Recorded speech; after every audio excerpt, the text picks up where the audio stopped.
السلام علیکم ورحمۃ اللہ تعالی وبرکاتہ۔ الحمد للہ رب العالمین والعاقبۃ للمتقین والصلاة والسلام علی سید الانبیاء والمرسلین وعلی آلہ واصحابہ اجمعین، اما بعد فاعوذ باللہ من الشیطان الرجیم،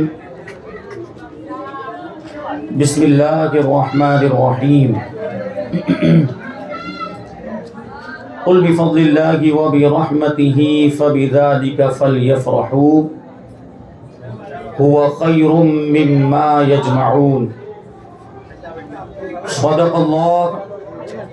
صدق اللہ مولانا العظیم وصدق رسولہ النبی الامین المتین الکریم، ونحن على ذلك لمن الشاهدين والشاكرين والذاكرين والحامدين والحمد لله رب العالمین۔ آئیے ہم اور آپ سب سے پہلے حضور سرور کائنات، فخر موجودات، باعث تخلیق کائنات، احمد مجتبی محمد مصطفیٰ صلی اللہ علیہ وسلم کی بارگاہ بے کس پناہ میں درود و سلام کا ہدیہ پیش کریں اور پڑھیں، اللہم صلی علی سیدنا و مولانا محمد معدن الجود والکرم وآلہ الکرام وابنہ الکریم وبارک وسلم صلاۃ و سلاما علیک یا رسول اللہ صلی اللہ تعالی علیہ وسلم۔ عزیزان ملت اسلامیہ، گزشتہ کل کے بیان میں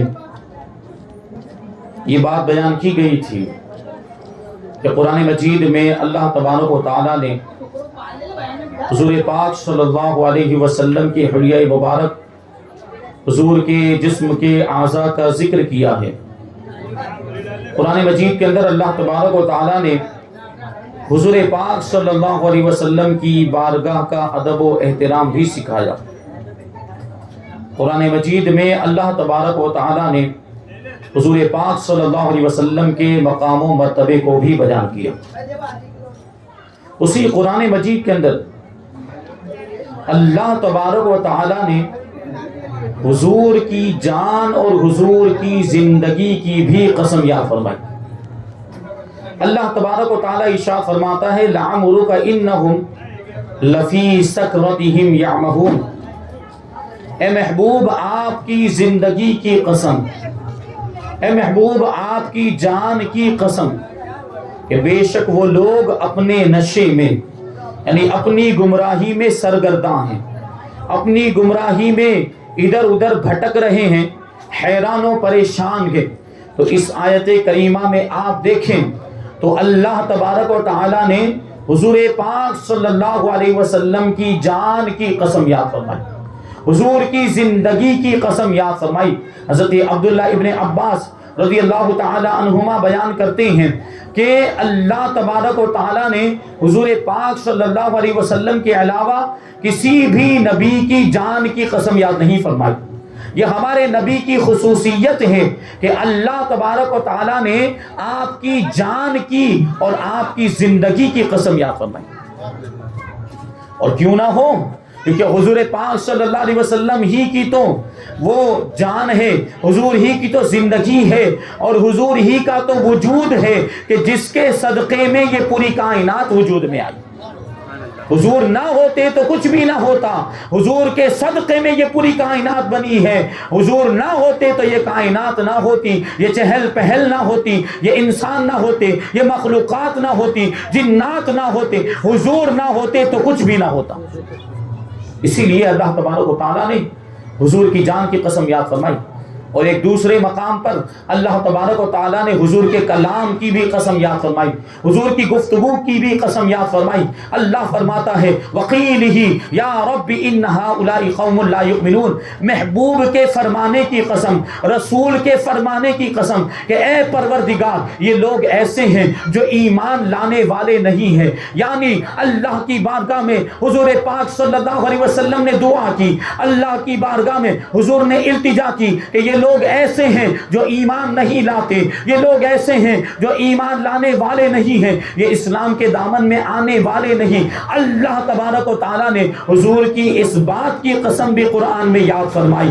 اللہ تبارک و تعالیٰ نے حضور کی گفتگو کی بھی قسم قرآن مجید کے اندر یاد فرمائی، حضور کے کلام کی بھی قسم قرآن مجید کے اندر اللہ تبارک و تعالیٰ نے یاد فرمائی۔ اور اس میں غور کریں تو حضور پاک صلی اللہ علیہ وسلم کی عزت افزائی موجود، اس میں غور کریں تو ہمیں حضور پاک صلی اللہ علیہ وسلم کے مقام و مرتبے کا پتہ چلتا ہے۔ ہم اور آپ بات کریں تو اس پر کوئی توجہ نہیں دیتا، ہم اور آپ گفتگو کریں تو اس کا کوئی جواب نہیں دیتا، ہماری اور آپ کی بات کی کوئی اہمیت نہیں ہوتی، ہماری اور آپ کی گفتگو کی کوئی حیثیت نہیں، ہمارے آپ کے کلام کا کوئی مرتبہ اور کوئی رتبہ نہیں، ہمارے آپ کے کلام کی کوئی اوقات نہیں۔ لیکن یہ کلام کسی ایرے غیرے کا کلام نہیں ہے، یہ رسول کائنات کا کلام ہے، یہ رسول پاک صلی اللہ علیہ وسلم کا کلام ہے۔ اس کلام کی قسم اللہ تبارک و تعالیٰ قرآن مجید کے اندر یاد فرماتا ہے اور حضور کی عزت افزائی فرماتا ہے، اس سے حضور کے مقام و مرتبے کا ہمیں پتہ چلتا ہے۔ تو دیکھیں حضور کے زندگی کی بھی قسم قرآن مجید کے اندر موجود، حضور کے کلام کی بھی قسم قرآن مجید کے اندر موجود ہے۔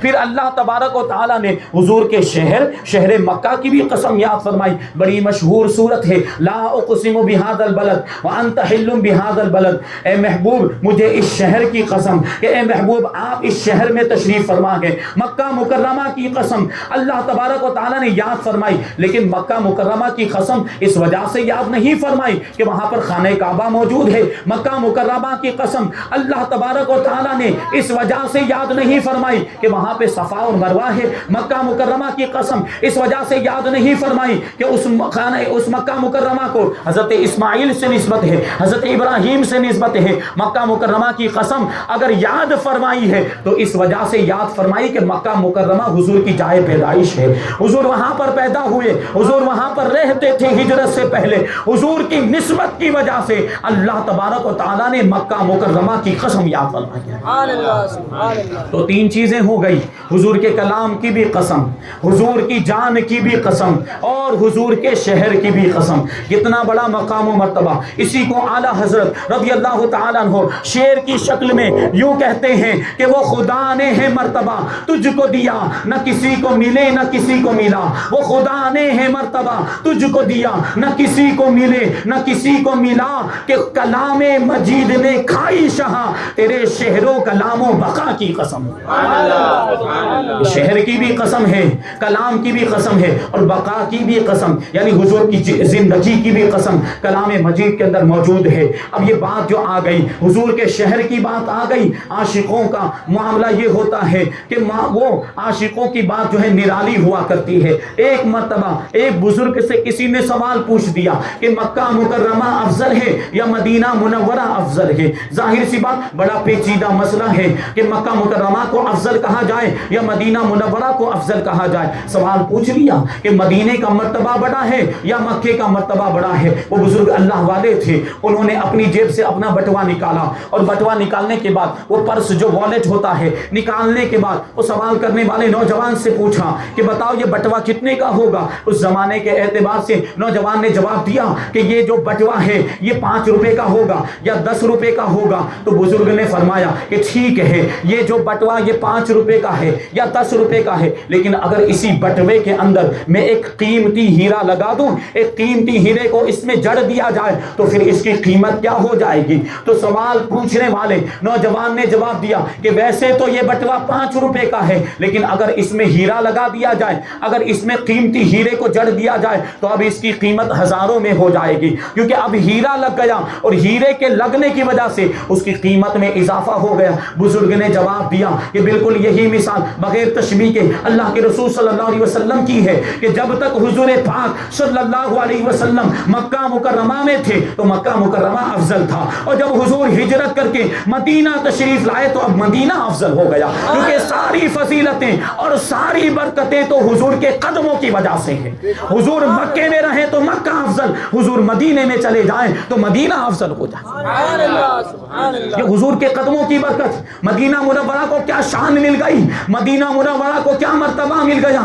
فرماتے ہیں کہ پہلے یہ مدینہ منورہ اس کو یثرب کہا جاتا تھا، یہاں کی آب و ہوا لوگوں کو راس نہیں آتی تھی، لوگ یہاں پہ آتے تھے، مدینہ منورہ میں آتے تھے تو بیمار ہو جاتے تھے، وہاں یہاں کی آب و ہوا پانی ٹھیک نہیں تھا، لوگ بیمار ہو جاتے تھے، بیماریوں کا گڑھ کہا جاتا تھا۔ لیکن جب سے حضور پاک صلی اللہ علیہ وسلم کے قدم مدینہ منورہ کے اندر پڑے ہیں، حضور کے قدموں کی برکت دیکھیں کہ اب جو مدینہ منورہ پہلے یثرب کہلاتا تھا، وہاں کی آب و ہوا لوگوں کو راس نہیں آتی تھی، لوگ بیمار ہو جاتے تھے، اب وہی مدینہ منورہ ہے، وہاں کی مٹی کو خاک شفا کہا جاتا ہے، اب وہاں کی مٹی لوگ لے کر آ رہے ہیں اور شفا کے لیے استعمال کر رہے ہیں، مریض کو لگا دیا جائے تو بیماری دور ہو جاتی ہے، اور اب وہاں کی آب و ہوا لوگوں کو نقصان نہیں پہنچاتی ہے، بلکہ وہاں اگر کوئی بیمار چلا جائے تو اس کی بیماری دور ہو جائے۔ مدینے کا پانی اگر کوئی بیمار پی لے، مدینے کا پانی اگر کوئی مریض پی لے تو اس کی بیماری دور ہو جائے، اس کا مرض دور ہو جائے، یہ حضور کے قدموں کی برکت ہے۔ نعرہ تکبیر، نعرہ رسالت، نعرہ رسالت، جشن عید میلاد النبی، جشن عید میلاد النبی، خلیفہ حضور اشرف الفقہا مفتی سلیم مصباحی صاحب قبلہ۔ تو بزرگ نے کیا فرمایا کہ ساری برکتیں تو حضور کے وجود مسعود کی وجہ سے ہے۔ حضور مکہ میں تھے تو مکہ افضل تھا، کیونکہ جب حضور مکہ میں تھے تبھی تو اللہ نے قسم یاد فرمائی، اور کیا فرمایا؟ لا اقسم بہذا البلد وانت حل بہذا البلد، مجھے اس شہر کی قسم کہ اے محبوب آپ اس میں تشریف فرما ہیں۔ تو دیکھیے حضور تشریف فرما تھے اسی لیے قسم یاد فرمائی، مطلب کیا کہ ساری فضیلت حضور کے تشریف فرما ہونے کی وجہ سے ہے۔ اور مدینہ منورہ تشریف لانے کے بعد مدینہ منورہ کی عظمت میں اضافہ ہو گیا، مدینہ منورہ کی فضیلت دو بالا ہو گئی۔ اعلیٰ حضرت رضی اللہ تعالیٰ عنہ فرماتے ہیں کہ مدینہ منورہ کا وہ حصہ جس کو ہم روضہ پاک کہتے ہیں، اور وہ جگہ جس جگہ سے رسول پاک صلی اللہ علیہ وسلم کا جسم مبارک لگا ہوا ہے، وہ جگہ پوری کائنات کیا بلکہ عرش الہی سے بھی افضل ہے۔ سبحان اللہ، سبحان اللہ۔ حضور کے جسم مبارک سے ٹچ ہو جانے کی وجہ سے، حضور کے جسم مبارک سے لگ جانے کی وجہ سے، حضور کے جسم مبارک سے مس ہو جانے کی وجہ سے اس جگہ کا یہ مرتبہ ہو گیا کہ وہ جگہ عرش الہی سے افضل ہو گئی۔ یہ شان ہے، یہ مقام و مرتبہ۔ عشق کی بات چلی تو دیکھیے عشق والے جواب دیتے ہیں۔ اعلیٰ حضرت رضی اللہ تعالیٰ عنہ کہ اعلیٰ حضرت رضی اللہ تعالیٰ عنہ سے پانی کے بارے میں سوال ہوا کہ کون سا پانی افضل ہے، دنیا کا کون سا پانی بہتر ہے، دنیا کا کون سا پانی بڑا مرتبہ رکھتا ہے، بڑا عزت والا ہے۔ تو اعلیٰ حضرت رضی اللہ تعالیٰ عنہ نے عشق والا جواب دیا، یقیناً آب زمزم بڑا فضیلت والا پانی ہے، آب زمزم بڑا برکت والا پانی ہے۔ آب زمزم کی ایک خصوصیت آپ کو بتاؤں کہ جس مقصد کے لیے آب زمزم پیا جائے وہ آب زمزم اس مقصد میں فائدہ دیتا ہے۔ اگر جسمانی بیماری کے لیے پیا جائے تو جسمانی بیماری دور ہو جاتی ہے، روحانی بیماری کے لیے پیا جائے تو آب زمزم اس روحانی بیماری کو بھی دور کر دیتا ہے۔ یہ آب زمزم کی برکت ہے۔ آب زمزم کے اندر اللہ تبارک و تعالیٰ نے یہ فضیلت رکھی ہے، لیکن ہمارے امام کہتے ہیں کہ دنیا کے سارے پانیوں میں سب سے بہترین اور سب سے افضل پانی وہ ہے جو ہمارے نبی کی انگلیوں کے درمیان سے نکلا تھا۔ کیونکہ دیکھیں آب زمزم میں برکت کہاں سے آئی، آب زمزم میں برکت کہاں سے آئی؟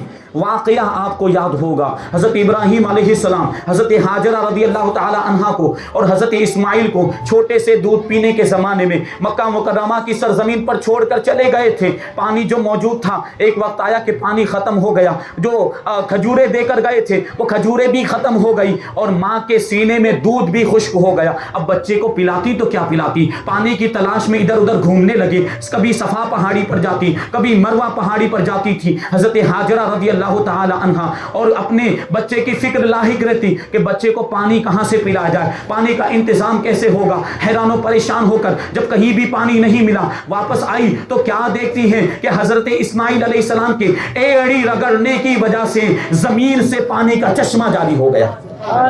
اسی کو تو آب زمزم کہا جاتا ہے، کیونکہ اس وقت حضرت حاجرہ رضی اللہ تعالی عنہا نے ایک پالی بنا دی تھی، ایک پال بنا دی تھی، ایک منڈیر بنا دی تھی کہ پانی وہیں پر رک جائے، پانی بہنے نہ پائے۔ ان کو ایسا لگ رہا تھا کہ تھوڑا پانی نکلے گا پھر بند ہو جائے گا، لیکن یہ ایک نبی کے ایڑی رگڑنے کی وجہ سے اللہ تبارک و تعالیٰ نے یہ چشمہ جاری کیا تھا، یہ کنواں جاری کیا تھا۔ یہ بند ہونے والا نہیں تھا بلکہ یہ تو قیامت تک جاری رہنے والا تھا۔ یہ غور کرنے کی ضرورت۔ حضرت حاجرہ رضی اللہ تعالیٰ عنہ نے وہ پانی بنا دی، وہ منڈیر بنا دی، اور آپ نے اپنی زبان سے ایک کلمہ نکالا تھا زمزم، اس کا مطلب ہوتا ہے ٹھہر جا، اے پانی ٹھہر جا۔ تو اسی وقت سے اس پانی کا نام کیا ہو گیا؟ اس پانی کا نام ہو گیا زمزم، اس پانی کا نام ہو گیا زمزم۔ اب غور کریں تو آپ کو پتا چلے گا کہ وہ پانی زمزم کا پانی جسے کہا جاتا ہے، جسے آب زمزم کہا جاتا ہے، اس میں اتنی ساری برکتیں موجود ہیں۔ وہ برکتیں کہاں سے آئی؟ ایک نبی کے ایڑی رگڑنے کی وجہ سے آئی۔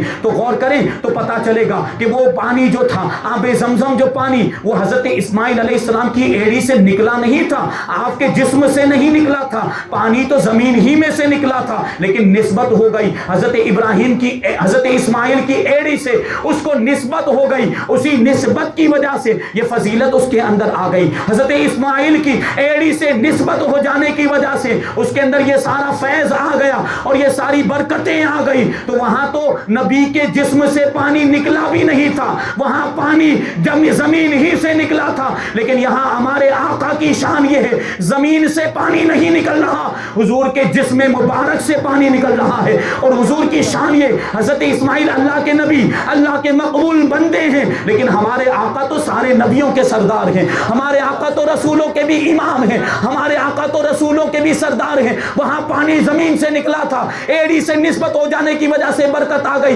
یہاں پانی زمین سے نہیں نکل رہا ہے بلکہ سردار کائنات کی انگلیوں کے درمیان سے نکل رہا ہے۔ تو اس میں کتنی برکتیں ہوں گی، اس میں کتنی فضیلتیں ہوں گی۔ اسی لیے تو ہمارے امام نے کہا تھا کہ دنیا کے سارے پانیوں میں سب سے بہترین پانی اگر کوئی ہے تو وہ پانی ہے جو حضور کی انگلیوں کے درمیان سے نکلا تھا۔ فرماتے ہیں کہ ندیاں ہیں فیض پر ٹوٹے ہیں پیاسے جھوم کر، ندیاں ہیں فیض پر ٹوٹے ہیں پیاسے جھوم کر، انگلیاں ہیں فیض پر ٹوٹے ہیں پیاسے جھوم کر، ندیاں پنجاب رحمت کی ہے جاری، واہ واہ۔ نعرے تکبیر، نعرے رسالت، نعرے رسالت، جشن عید میلاد النبی۔ حضور پاک صلی اللہ علیہ وسلم کی انگلیوں کے درمیان سے یہ پانی جاری ہوا تھا۔ اس کو ہمارے امام پنجاب کہہ رہے ہیں، کیونکہ پنجاب کا مطلب کیا ہوتا ہے؟ پانچ پانی، تو پانچ انگلیوں کے درمیان سے یہ جاری ہوا، اس لیے ان کو پنجاب، اعلی حضرت نے کہا پنجاب کو بھی پنجاب اس لیے کہا جاتا ہے کہ وہاں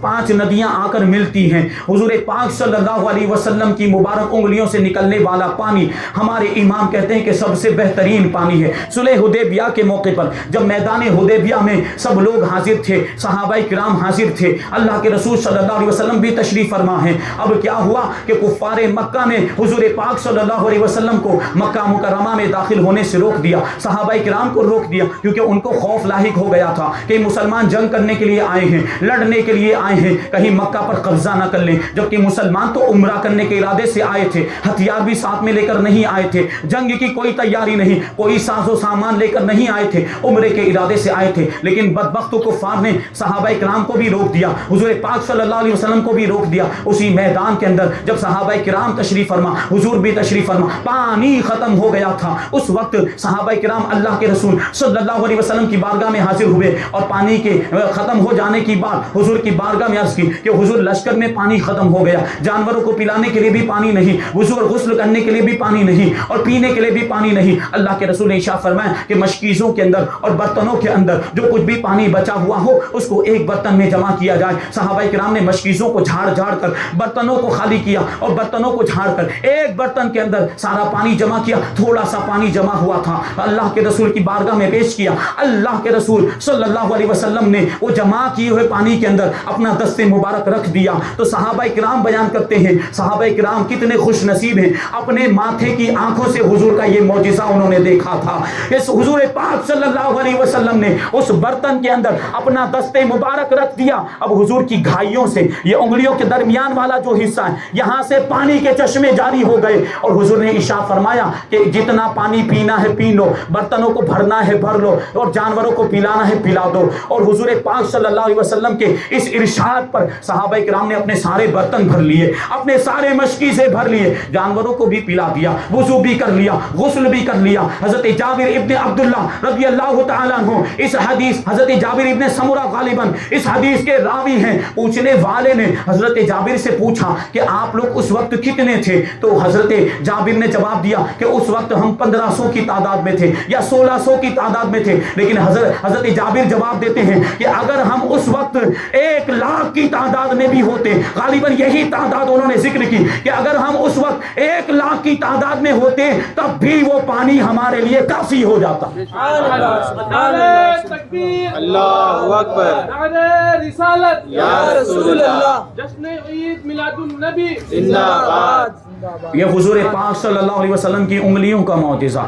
بہرحال بات کہاں سے کہاں چلی گئی، عرض یہ کر رہا تھا کہ مکہ مکرمہ افضل ہے یا مدینہ منورہ افضل ہے؟ تو بزرگ نے جواب دیا کہ ساری فضیلت تو حضور کے قدموں کی وجہ سے ہے۔ مکہ مکرمہ افضل تھا جب حضور مکہ مکرمہ میں تشریف فرما تھے، اور جب حضور ہجرت کر کے مدینہ منورہ تشریف لائے تو مدینہ منورہ افضل ہو گیا۔ عاشقوں کی بات نرالی ہوتی ہے۔ اسی طرح کا ایک سوال کسی نے حضرت خواجہ بندہ نواز گیسو دراز رضی اللہ تعالیٰ عنہ سے پوچھ لیا۔ حضرت خواجہ بندہ نواز سلسلہ چشتیہ کے بہت عظیم بزرگ ہے۔ حضرت نصیر الدین چراغ روشن چراغ دہلوی کے مرید و خلیفہ ہیں، اور وہ مرید و خلیفہ ہیں حضرت محبوب الہی خواجہ نظام الدین اولیاء رحمۃ اللہ تعالیٰ علیہ کے۔ یہ سلسلہ چشتیہ کے بزرگ، ان کا ہندوستان کے مسلمانوں پر بہت بڑا احسان ہے کہ انہوں نے آنے کے بعد ہندوستان میں اسلام کو پھیلایا ہے، ایمان کی دولت سے ہندوستان والوں کو مالا مال کیا ہے۔ حضرت خواجہ بندہ نواز گیسو دراز بڑے پائے کے بزرگ ہیں، ان کا مزار پاک گلبرگہ شریف کرناٹک کے اندر موجود ہے۔ اللہ تبارک و تعالیٰ توفیق عطا فرمائے تو ضرور جائیں اور وہاں ان کے بازار پر حاضر ہو کر ان کے فیوز و برکات سے مالا مال ہو۔ حضرت خواجہ بندہ نواز سے کسی نے سوال پوچھ لیا کہ زندگی افضل ہے یا موت افضل ہے؟ دیکھیے اس بزرگ سے کسی نے کیا پوچھا تھا کہ مدینہ افضل ہے یا مکہ افضل ہے، اور خواجہ بندہ نواز سے کیا پوچھ لیا؟ سوال پوچھنے والے نے پوچھ لیا کہ زندگی افضل ہے یا موت افضل ہے؟ حضرت خواجہ بندہ نواز نے بڑا ہی عشق والا جواب دیا، ایمان کو تازگی بخشنے والا جواب دیا۔ حضرت خواجہ بندہ نواز رضی اللہ تعالی عنہ ارشاد فرماتے ہیں کہ جب تک حضور پاک صلی اللہ علیہ وسلم ظاہری طور پر دنیا میں تشریف فرما تھے تو زندگی افضل تھی، اور جب حضور پاک صلی اللہ علیہ وسلم ظاہری طور پر دنیا سے تشریف لے گئے تو اب موت افضل کے۔ کیونکہ جب حضور ظاہری طور پر حیات تھے حضور کا ہم ماتھے کی آنکھوں سے دیدار کر سکتے تھے، حضور ظاہری طور پر دنیا میں تشریف فرما تھے، اور حضور کا جو دیدار کر لے ظاہری طور پر ماتھے کی آنکھوں سے اگر کوئی دیدار کر لے تو صحابیت کا مرتبہ مل جائے۔ تو حضور نے زندگی کو شرف بخشا تو زندگی افضل ہو گئی، لیکن جب حضور دنیا سے ظاہری طور پر تشریف لے گئے تو اب موت افضل ہو گئی، کیونکہ اب ظاہری طور پر حضور کا دیدار نہیں ہو سکتا۔ اب ہم اپنے ماتھے کی آنکھوں سے حضور کا دیدار نہیں کرتے۔ وہ حضور کے وہ مرتبے والے کچھ ہوتے ہیں جن کا مقام و مرتبہ یہ ہوتا ہے کہ ظاہری طور پر بھی دیکھ لیتے ہیں، لیکن خواب میں تو عاشقوں کو دیدار ہوتا ہی رہتا ہے۔ بہرحال وہ مقام و مرتبہ صحابیت کا مقام و مرتبہ اگر چاہیے تو حضور کی زندگی میں دیکھنا ضروری ہے، لیکن اب ظاہری طور پر حضور دنیا میں تشریف فرما نہیں، اب حضور دنیا میں ظاہری طور پر موجود نہیں ہے، تو اب موت افضل ہو گئی۔ اب موت کو افضل کہنے کا کیا مطلب ہوا کہ اب ظاہری طور پر دیدار نہیں ہو سکتا، لیکن ہر عاشق رسول، ہر ایمان والا جب مر کر قبر میں پہنچتا ہے تو اس کو قبر میں حضور کا دیدار کرایا جاتا ہے، حضور کا دیدار کرایا جاتا ہے، اور حضور کا دیدار کرانے کے بعد سوال پوچھا جاتا ہے کہ ان کے بارے میں دنیا میں کیا کہتا تھا۔ پہلا سوال کہ تیرا دین کیا ہے، اور دوسرا سوال یہ ہے کہ یہ سوال جو قبر میں ہوں گے کہ جی حضور پاک صلی اللہ علیہ وسلم کا چہرہ مبارک دکھایا جائے گا اور پوچھا جائے گا کہ ان کے بارے میں کیا کہتا تھا. تو مسلمان ایمان والا ہوگا, عاشق رسول ہوگا, کہے گا کہ یہ تو میرے آقا ہیں, یہ تو میرے مولا ہیں, یہ تو رسول پاک ہیں, یہ تو اللہ کے رسول, ان پر تو میں ایمان رکھتا تھا, ان کو تو میں رسول مانتا تھا. تو وہ نجات پا جائے گا. اب اس میں جنت کی کھڑکی کھول دی جائے گی اس کے قبر میں, اور جنت کی بھینی بھینی ٹھنڈی ٹھنڈی ہوا اس کی قبر میں آنے لگ جائے گی. یہ شان ہے حضور کے چہرے کا دیدار ہر مومن کی قبر میں کرایا جائے گا. وہ شاعر اسی کو تو کہتا ہے کہ قبر میں سرکار آئیں تو میں قدموں میں گروں, قبر میں سرکار آئیں تو میں قدموں میں گروں, گر فرشتے بھی اٹھائیں تو میں ان سے یوں کہوں اب تو پائے ناز سے اے فرشتوں میں کیوں اٹھوں, اب تو پائے ناز سے اے فرشتوں میں کیوں اٹھوں, مر کے پہنچا ہوں یہاں اسی دل ربا کے واسطے. یہ شان ہے ہمارے آقا کی. حضرت خواجہ بندہ نواز گیسو دراز نے کیا پیاری بات کہی کہ جب تک حضور ظاہری طور پر دنیا میں تشریف فرما تھے تو زندگی افضل تھی, اور جب حضور ظاہری طور پر دنیا سے تشریف لے گئے تو اب موت افضل ہے کہ مرنے کے بعد ہر مومن کو قبر میں جانے کے بعد حضور کا دیدار کرایا جاتا ہے. بہرحال قرآن مجید کے اندر حضور پاک صلی اللہ علیہ وسلم کی شان بیان کی گئی. قرآن مجید کے اندر حضور پاک صلی اللہ علیہ وسلم کی بارگاہ کا ادب و احترام سکھایا گیا. 26ویں پارے کے اندر سورہ حجرات اللہ تبارک و تعالی ارشاد فرماتا ہے یا ایھا الذین آمنوا لا تقدموا بین یدی اللہ ورسولہ واتقوا اللہ ان اللہ سمیع علیم. اے ایمان والو, اللہ اور اس کے رسول سے آگے مت بڑھو اور اللہ سے ڈرتے رہو, بے شک اللہ سننے والا جاننے والا ہے. اللہ سے آگے بڑھنے کا مطلب کیا ہے, کیونکہ یہاں پہ اللہ تبارک و تعالی نے حضور پاک صلی اللہ علیہ وسلم کا ذکر کیا, یعنی جو رسول سے آگے بڑھے گا گویا کہ وہ اللہ سے آگے بڑھتا ہے. اس آیت کریمہ کے پیچھے کا واقعہ آپ سنیں کیا فرمایا ہے. روایتوں میں آیا حضرت عائشہ صدیقہ رضی اللہ تعالی عنہ فرماتی ہیں کہ کچھ لوگوں نے بقرہ عید کے دن, عید الاضحیٰ کے دن, قربانی کا جو دن ہوتا ہے, کچھ لوگوں نے رسول پاک صلی اللہ علیہ وسلم کے قربانی کرنے سے پہلے ہی اپنے اپنے جانوروں کو ذبح کر دیا تھا, اپنی اپنی قربانیاں کر لی. تو اس پر یہ ارشاد فرمایا گیا کہ اے ایمان والو, رسول سے آگے مت بڑھو, یعنی رسول کے قربانی کرنے سے پہلے قربانی مت کرو. اور ایک روایت میں آیا کہ کچھ لوگوں نے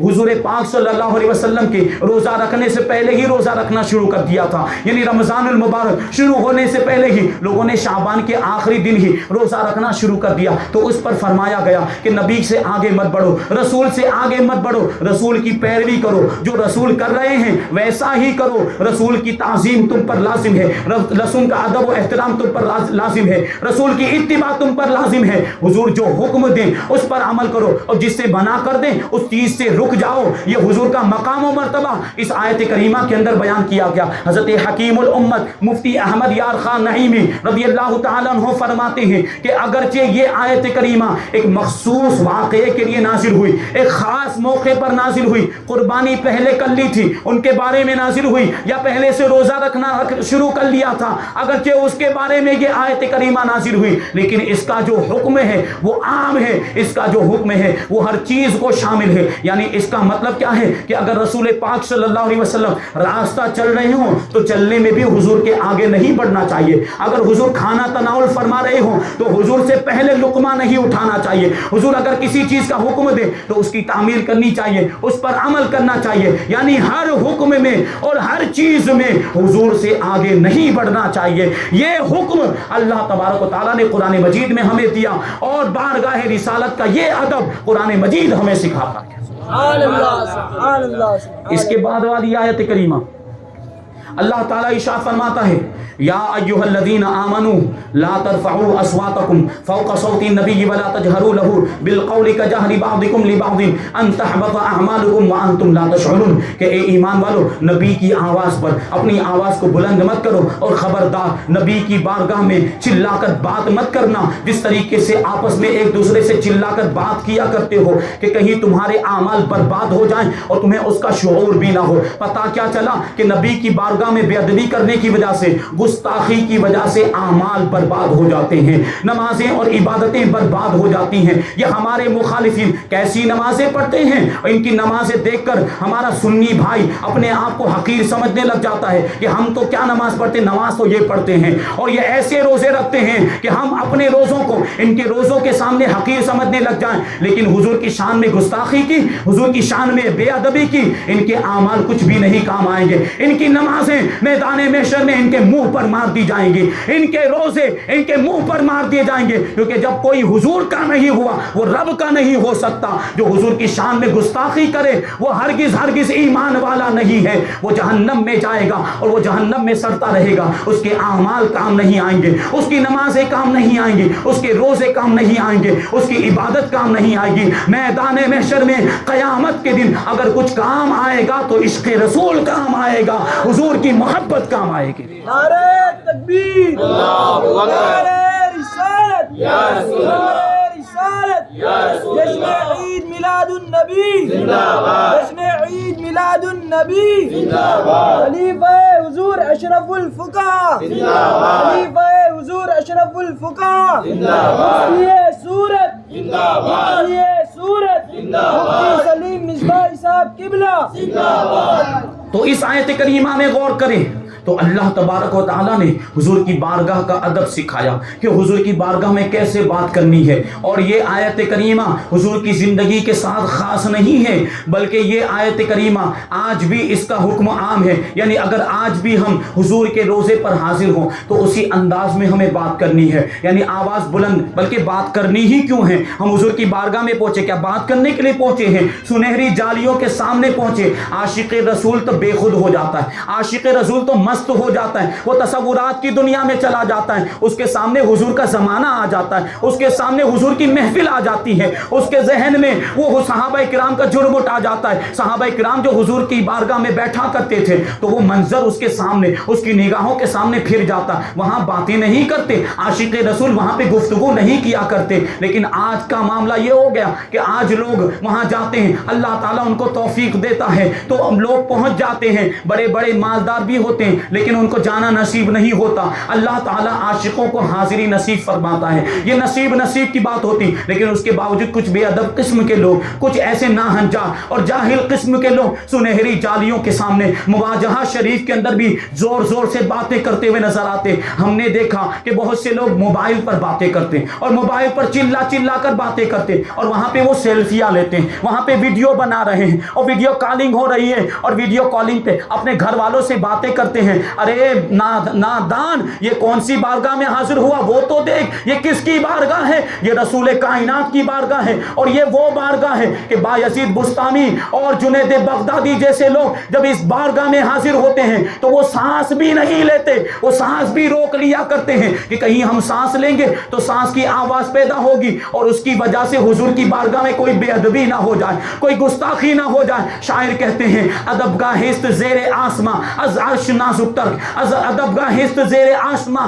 از عرش نازک تر, نفس گم کر دمی آیت جنید و بایزید اینجا. کہ یہ آسمان کے نیچے ایسی ادب گاہ ہے, ایسی ادب کی جگہ ہے جو عرش الہی سے بھی نازک ہے, یعنی اس کا مرتبہ عرش الہی سے بھی زیادہ ہے. اور اس بارگاہ کے ادب کا یہ عالم ہے کہ جنید بغدادی اور بایزید بستامی جیسے اللہ کے ولی یہاں پر جب حاضر ہوتے ہیں تو سانس بھی نہیں لیتے, سانس کو روک لیا کرتے ہیں کہ کہیں کوئی بے ادبی نہ ہو جائے. اور ہمارے آج کل کے مسلمان بھائی اور ہماری بہنیں جب وہاں پر حاضر ہوتی تو بلند آواز سے چلانا شروع کر دیتی اور زور زور سے بات کرنا شروع کر دیتے. وہاں پر بات نہیں کرنی چاہیے, اس بارگاہ کے ادب کو ملحوظ رکھنا چاہیے. سنہری جالیوں کے سامنے تو مائیں بہنیں نہیں جا سکتی, ان کا ایک الگ سے سیکشن بنا ہوا ہے, ان کو جو ہے کہ پردہ کر دیا جاتا ہے, اور پردے کے پیچھے وہ خواتین وہاں پر موجود ہوتی ہیں. آپ حاضر ہوں, وہ پردے کے قریب آپ پہنچے تو آپ کو پتا چلے گا کہ کیسی کیسی چلانے کی آوازیں ادھر سے بھی آتی ہیں, یعنی مائیں بہنیں بھی چلایا کرتی ہیں. تو وہ مائیں بہنیں جو حاضر ہوں ان کو اگر عمرہ کرنا نصیب ہو, حج کرنا نصیب ہو, رسول پاک کی بارگاہ میں حاضر ہونا نصیب ہو تو با ادب رہنا چاہیے, وہاں اس بارگاہ کا ادب کرنا چاہیے. اور ہرگز کوئی ایسی بات نہیں ہونی چاہیے جو بے ادبی کا سبب بن جائے, جو معاذ اللہ گستاخی کا سبب بن جائے. کیونکہ حضور کی بارگاہ میں خدا نہ خواستہ اگر کوئی بے ادبی ہو گئی تو ہمارے اعمال ضائع ہو جائیں گے, ہم کو پتہ بھی نہیں چلے گا. گا, ہماری عبادتیں برباد ہو جائیں گی اور ہمیں اس کا شعور بھی نہیں ہوگا. تو ادب کو ملحوظ رکھنا چاہیے, اس بارگاہ میں چلا چلا کر باتیں نہیں کرنی چاہیے, یہ ایسی مقدس بارگاہ. اسی لیے تو ہم دعا کرتے ہیں کہ اے پروردگار عالم ہمیں عمرہ کرنا نصیب فرما, ہمیں حج کرنا نصیب فرما اور بارگاہ رسالت کی با ادب حاضری نصیب فرما.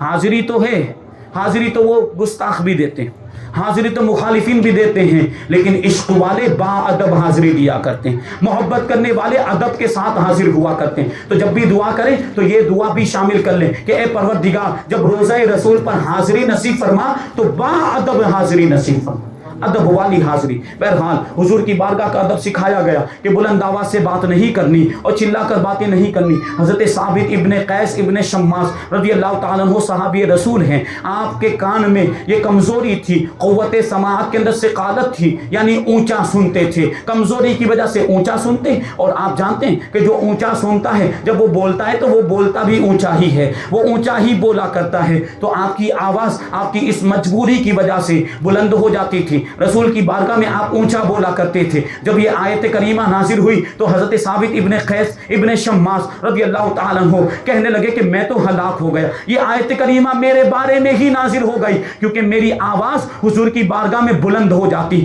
میری آواز حضور کی بارگاہ میں اونچی ہو جاتی, میں تو جہنمی ہو گیا, میرے اعمال برباد ہو گئے, میری عبادتیں برباد ہو گئی. حضرت ثابت ابن قیس اپنے گھر میں تشریف لے گئے اور اپنے گھر میں ہی بیٹھ گئے, دروازہ بند کر لیا, باہر نکلنا بند کر دیا. حضرت ثابت ابن قیس رضی اللہ تعالیٰ عنہ کئی دنوں تک حضور پاک صلی اللہ علیہ وسلم کی بارگاہ میں حاضر نہیں ہوئے. رسول پاک صلی اللہ علیہ وسلم نے دیکھا کہ ثابت ابن قیس بہت دنوں سے ہماری بارگاہ میں حاضر نہیں ہوئے. یہ بھی غور کرنے کی بات کہ اللہ کے رسول صلی اللہ علیہ وسلم اپنے غلاموں کو نگاہوں میں رکھتے ہیں, کون حاضر ہوا ہے کون حاضر نہیں ہوا حضور سب جانتے ہیں. حضور ہم کو بھی جانتے ہیں, ہم حضور کے ماننے والے, اگرچہ ہماری کوئی اوقات نہیں, ہم بہت بڑے گنہگار, لیکن حضور کے عاشق ہیں, حضور سے محبت کرنے والے, اور ہمارا ایمان اور عقیدہ کہتا ہے کہ حضور ہمیں ہمارے نام کے ساتھ جانتے ہیں, بلکہ صرف ہمارے نام نہیں بلکہ ہمارے باپ کے نام کے ساتھ جانتے ہیں. یہ ہمارا عقیدہ. تو حضرت ثابت ابن قیس کئی دنوں تک جب حضور کی بارگاہ میں حاضر نہیں ہوئے تو حضور نے حضرت سعد ابن معاذ رضی اللہ تعالیٰ عنہ جو حضرت ثابت ابن قیس کے پڑوسی تھے, حضرت سعد سے حضور نے پوچھا کہ یہ ثابت ابن قیس کو کیا ہوا کہ بہت دنوں سے ہماری بارگاہ میں حاضر نہیں ہوا, بہت دنوں سے ہماری بارگاہ میں نہیں آیا, محفل میں نہیں آیا, ثابت ابن قیس کو کیا ہوا؟ حضرت سعد ابن معاذ رضی اللہ تعالیٰ عنہ نے جواب دیا کہ جہاں تک میری معلومات میں ہے یہ بات, وہ کوئی بیماری کا معاملہ نہیں ہے, یعنی کوئی بیماری نہیں ہے کہ جس کی وجہ سے حاضر نہ ہو سکے ہو, کوئی دوسرا ہی معاملہ ہے. اللہ کے رسول صلی اللہ علیہ وسلم نے ارشاد فرمایا کہ ان کے گھر پر جاؤ, ان کے مکان پر جا کر معلوم کرو کہ کیا وجہ ہے کہ وہ ہماری بارگاہ میں حاضر کیوں نہیں ہوتے. غلاموں کا اتنا خیال کون رکھتا ہے, چاہنے والوں کا اتنا خیال کون رکھتا ہے؟ یہ رسول پاک ہے کہ کوئی صحابی آپ کی بارگاہ میں حاضر نہ ہو تو بلانے کے لیے بھی بھیجتے ہیں کہ کیوں حاضر نہیں ہوتے, وجہ بھی دریافت کرتے ہیں. حضرت سعد ابن معاذ رضی اللہ تعالیٰ عنہ حضرت ثابت ابن قیس کے مکان پر پہنچے تو دیکھا کہ آپ مکان کے اندر موجود ہیں. حضرت سعد ابن معاذ نے رسول اللہ صلی اللہ علیہ وسلم کا پیغام پہنچایا اور کہا کہ حضور آپ کو یاد کرتے ہیں, آپ حضور کی بارگاہ میں کئی دن سے حاضر کیوں نہیں ہوئے, حضور کی محفل میں حاضر کیوں نہیں ہوئے. تو حضرت ثابت ابن قیس رضی اللہ تعالیٰ عنہ نے جواب دیا کہ آیت کریمہ نازل ہوئی اور آیت کریمہ میں منع فرما دیا گیا کہ حضور کی آواز پر آواز بلند نہیں ہونی چاہیے, حضور کی بارگاہ میں چلا کر بات نہیں کرنا چاہیے, اور میری آواز بلند ہو جاتی. تم سب جانتے ہو کہ میری سماعت میں کمزوری ہے, میں اونچا سنتا ہوں تو میری آواز بلند ہو جاتی. یہ آیت تو میرے بارے میں ہی نازل ہو گئی, میں تو جہنمی ہو گیا, میں تو ہلاک ہو گیا. حضرت سعد ابن معاذ رضی اللہ تعالیٰ عنہ وہاں سے واپس ہوئے, حضور کی بارگاہ میں حاضر ہوئے اور پورا ماجرا بیان کیا. حضرت ثابت ابن قیس کی پوری بات بیان کی. بات کو سننے کے بعد اللہ کے رسول صلی اللہ علیہ وسلم نے ارشاد فرمایا, ثابت کیوں فکر کرتا ہے, یہ آیت کریمہ ثابت ابن قیس کے بارے میں نازل نہیں ہوئی. ثابت ابن قیس جہنمی نہیں بلکہ وہ تو جنتی ہے, کیونکہ وہ گستاخی کی نیت سے آواز بلند نہیں کرتا, یہ تو اس کی مجبوری ہے, مجبوری کی وجہ سے اس کی آواز بلند ہو جاتی. وہ جہنمی نہیں بلکہ وہ اہل جنت میں سے ہے. حضور پاک صلی اللہ علیہ وسلم نے حضرت ثابت کو جنت کی بشارت مبارک عطا فرما دی، جنت کی خوشخبری عطا فرما دی۔ حضرت انس ابن مالک رضی اللہ تعالیٰ عنہ کا بیان ہے کہ ہم ایک جنتی شخص کو اپنی نگاہوں کے سامنے زمین پر چلتا پھرتا دیکھا کرتے تھے۔ یعنی حضرت ثابت ابن قیس کے بارے میں حضرت انس ابن مالک نے کہا کہ ان کو حضور نے جنتی فرما دیا، اور ہمارا ایمان و عقیدہ کہ جس کو حضور نے جنتی کہہ دیا وہ یقیناً جنتی ہے، وہ یقینی طور پر جنتی ہے۔ حضرت ثابت ابن قیس دیکھیں جنتی ہونا ثابت بھی ہو گیا، دنیا میں لوگوں نے دیکھ لیا، شہادت کا مرتبہ ملا۔ ایک جنگ میں جب شریک ہوئے جنگ یمامہ کے اندر، وہ جنگ یمامہ مسیلمہ کذاب جس نے نبوت کا جھوٹا دعویٰ کیا تھا، اس کے خلاف حضرت ابوبکر صدیق رضی اللہ تعالیٰ عنہ کے زمانہ خلافت کے اندر جنگ ہوئی۔ حضرت ابوبکر صدیق نے اس کا مقابلہ کرنے کے لیے لشکر بھیجا تھا۔ حضرت خالد ابن ولید اس کے سپہ سالار تھے۔ حضرت خالد ابن ولید کو سیف اللہ کہا جاتا ہے، اللہ کی تلوار کہا جاتا ہے۔ کیسے مرد مجاہد اور کیسی ہمت اور کیسا مقام و مرتبہ ہے حضرت خالد ابن ولید کا۔ یہ لشکر پہنچا مسلمہ کذاب کے ماننے والوں کے ساتھ، یہ جنگ ہو رہی۔ اب دیکھا کہ مسلمانوں کی ایک جماعت پسپا ہونے لگ گئی، مسلمانوں کی ایک جماعت شکست کھانے لگ گئی، میدان چھوڑ کر بھاگنے لگے۔ تو حضرت ثابت ابن قیس بھی اس لشکر کے اندر موجود تھے، تو بھاگنے والوں سے کہنے لگے کہ یہ کیسے لوگ ہیں کہ جو بھاگ رہے ہیں۔ حضرت حذیفہ کے غلام حضرت سالم بھی اس لشکر کے اندر موجود تھے۔ حضرت ثابت ابن قیس رضی اللہ تعالی عنہ نے حضرت سالم سے کہا کہ یہ لوگ کیسے ہیں کہ میدان چھوڑ کر بھاگ رہے ہیں، ہم بھی تو رسول پاک صلی اللہ علیہ وسلم کے ساتھ جنگ کیا کرتے تھے، لیکن ہم جب حضور کے ساتھ جنگ کرتے تھے، جب ہم حضور کے ساتھ میدان جنگ میں ہوتے تھے تو میدان چھوڑ کر بھاگتے نہیں تھے، بلکہ ہم تو نبی کے نام پر اپنی جان قربان کر دیتے تھے۔ یہ کہنے کے بعد حضرت ثابت ابن قیس اور حضرت سالم یہ دونوں میدان میں آ گئے اور ڈٹ کر دشمنوں کا مقابلہ کیا اور کئی دشمنوں کو تہہ تیغ کر دیا، یہاں تک کہ یہ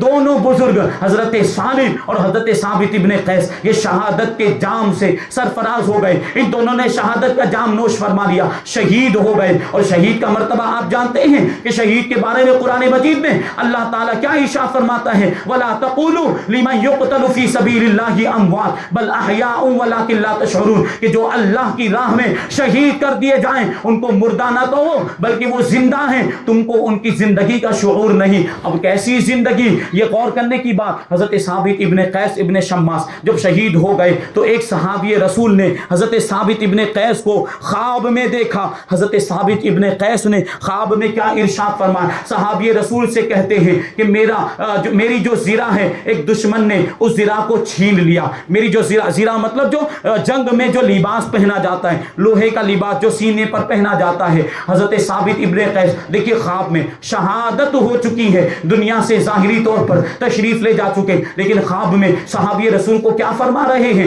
کہتے ہیں کہ ایک دشمن نے میری زرہ کو چھین لیا ہے، اور وہ زرہ اس وقت میرے گھوڑے کے پاس، میرا گھوڑا جہاں پر بندھا ہوا ہے لشکر کے کنارے پر میرا گھوڑا بندھا ہوا ہے، اور وہاں پر ایک پتھر کی ہانڈی بنی ہوئی ہے، اسی ہانڈی کے نیچے میری زرہ موجود ہے۔ حضرت خالد بن ولید کو اس زرہ کے بارے میں جا کر خبر دے دو، اور حضرت ابوبکر صدیق خلیفہ رسول کو جا کر یہ خبر دے دو کہ میری وصیت ہے کہ میرا غلام آزاد کر دیا جائے، اور میرے اوپر بہت زیادہ قرضہ ہے، وہ قرضہ ادا کیا جائے۔ دیکھیں شہادت ہو جانے کے بعد وصیت کر رہے ہیں۔ ہم اور آپ دنیا میں زندگی کے اندر وصیت کرتے ہیں، لیکن یہ صحابی رسول شہادت کا مرتبہ پا چکے، اور شہید کو اللہ تبارک و تعالیٰ نے زندہ کہا ہے۔ شہید مرنے کے بعد بھی زندہ ہوتا ہے، ان کی زندگی کا ہمیں شعور نہیں ہے، لیکن یہ صحابی رسول حضرت ثابت ابن قیس جب انہوں نے یہ بات کہی کہ میری زرہ کے بارے میں خالد بن ولید کو خبر دے دینا، اور حضرت ابوبکر صدیق کو میری وصیت سنا دینا کہ مجھ پر قرضہ ہے، وہ قرضہ ادا کیا جائے اور میرے غلام کو آزاد کر دیا جائے۔ وہ صحابی رسول حضرت خالد بن ولید کے پاس آئے اور پورا خواب بیان کیا کہ حضرت ثابت ابن قیس نے خواب میں آنے کے بعد ایسی بات کہی ہے، زرہ کو تلاش کرنے کے لیے کہا، زرہ کو ڈھونڈنے کے لیے کہا۔ حضرت خالد بن ولید رضی اللہ تعالیٰ عنہ نے حکم جاری کر دیا، آپ کے حکم کے مطابق میدان جنگ کے اندر اس زرہ کو تلاش کیا گیا، تو بالکل جیسا انہوں نے بتایا تھا، حضرت ثابت ابن قیس نے جیسی نشانی بتائی تھی بالکل اس کے مطابق جو جگہ خواب میں حضرت ثابت ابن قیس نے بتائی تھی اسی جگہ پر آپ کی زرہ ملی، یعنی لشکر کے کنارے پر گھوڑے کے قریب ایک پتھر کی ہانڈی کے نیچے وہ زرہ مل گئی ہے۔ یہ صحابی رسول حضرت ثابت ابن قیس، اور پھر جانے کے بعد حضرت ابوبکر صدیق کو آپ کی وصیت سنائی گئی تو حضرت ابوبکر صدیق نے آپ کا قرضہ بھی ادا کیا اور آپ کے غلام کو بھی آزاد کر دیا۔ حضرت انس ابن مالک رضی اللہ تعالیٰ عنہ فرماتے ہیں کہ یہ وہ واحد شخص ہیں، یہ وہ اکیلے شخص ہیں کہ جنہوں نے وفات پانے کے بعد وصیت کی اور ان کی وصیت کو ان کی شہادت کے بعد نافذ کیا گیا۔ یہ مرتبہ ہے، یہ صحابی رسول، ان کو جنتی اللہ کے رسول صلی اللہ علیہ وسلم نے فرمایا تھا۔ بہرحال بہت ساری باتیں اور بھی بیان کی جا سکتی ہے، لیکن یہیں پر اپنی گفتگو کو ختم کرتے ہیں کیونکہ وقت زیادہ ہو گیا۔ انشاءاللہ اور باتیں آئندہ شامل کریں گے، اور آئندہ کے بیان میں اس کے علاوہ بھی اور بہت سی باتیں تبرکات کے تعلق سے بھی انشاءاللہ تبارک و تعالی ہم بیان سنیں گے۔ اللہ تبارک و تعالی کی بارگاہ میں دعا ہے کہ جو کچھ بھی بیان ہوا اس پر ہم سب کو عمل کرنے کی توفیق عطا فرمائے، حضور پاک صلی اللہ علیہ وسلم کی بارگاہ کا ادب کرنے کی توفیق عطا فرمائے۔ اگر اللہ تبارک و تعالی ہمیں مدینہ پاک کی حاضری نصیب فرمائے تو با ادب وہاں پر ہمیں حاضر ہونے کی توفیق عطا فرمائے، اور ہم سب کو جتنے بھی عاشقان رسول ہیں زندگی میں بار بار حج اور عمرہ کرنے کی توفیق عطا فرمائے، بار بار مدینہ رسول، روضہ رسول کی زیارت نصیب فرمائے۔ وما علینا الا البلاغ۔ السلام علیکم۔